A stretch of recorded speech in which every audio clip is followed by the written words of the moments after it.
Well, U.S. Republican Senator John McCain has called for military airstrikes on Syria.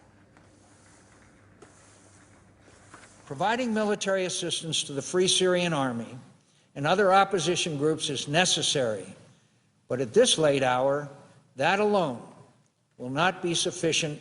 The United States should lead an international effort to protect key population centers in Syria, especially in the north, through airstrikes on Assad's forces.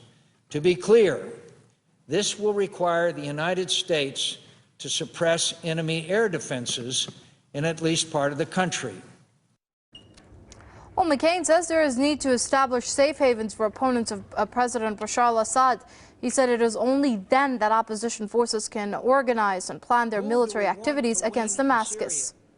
Our friends or our enemies. We do want to see additional sanctions, and we have agreed a further round of sanctions in the European Union that will be announced in detail later this week. We want to see stronger international pressure all round, and of course, to be effective, that can't just be pressure from Western nations. That includes from Arab nations. It includes from Turkey, that has been very active in trying to persuade President Assad to reform instead of embarking on these appalling actions. A spokesman for the European Union also condemned the attacks. Well, we were extremely shocked and appalled by what happened in Hama yesterday. There's never been any justification for what's been going on.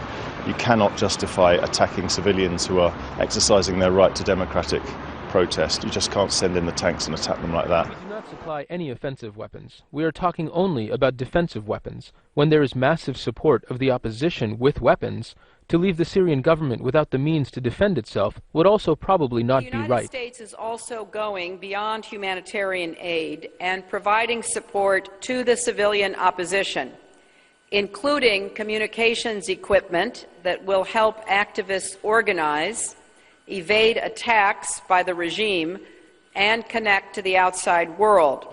Syrian President Bashar al-Assad has promised to take the lead on reforms, but his security forces have not gotten out of the way. The latest flashpoint, Hama, now surrounded. So the U.S. sent their ambassador in for a quick visit. The Syrians said it was proof the U.S. was trying to destabilize the country. Absolute rubbish. The reason for his visit was to stand in solidarity with the right of the Syrian people to demonstrate.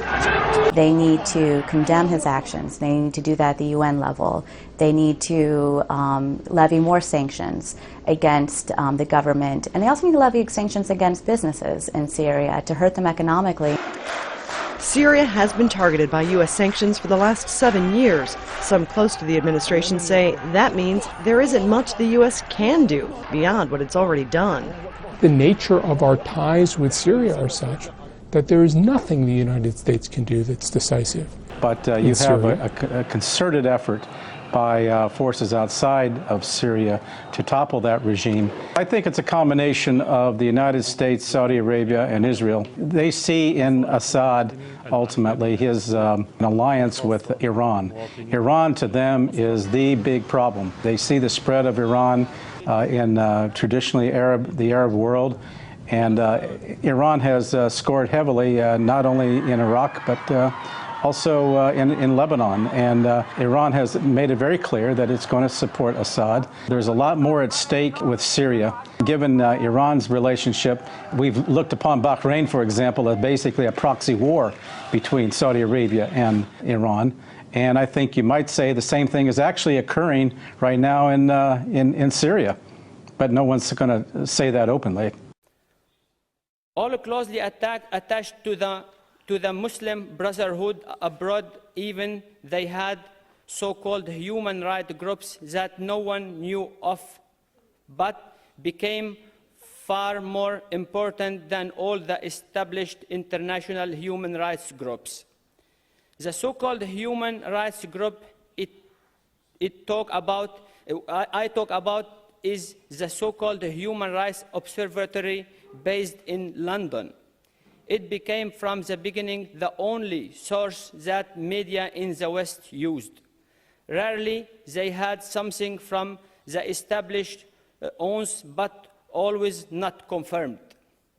At the same time, the media in the West use Al Jazeera and Barada, based in London, run by the Muslim Brotherhood and certain other figures, and financed by the US administration as their main source together with YouTube. Actors in the conflict in Syria. First, we have the split up what we Western media call the opposition.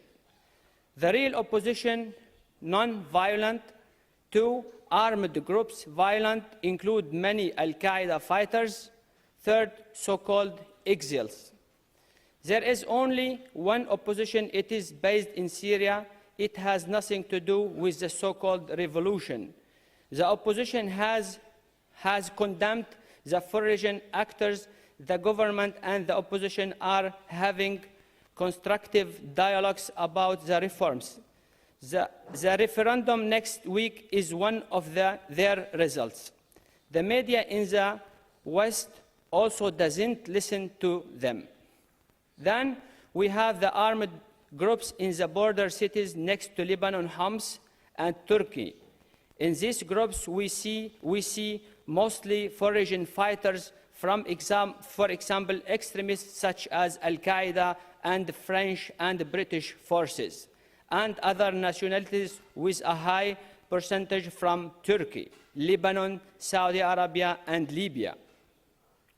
I mean, quite obviously, what should happen would be for Assad to step down, some type of coalition government that could be the carrier of an almost perennial dialogue among these minorities, and a decentralization of the country, not splitting into 4 or 5 countries, which may be what the Western powers want, but decentralized, in other words, a federation.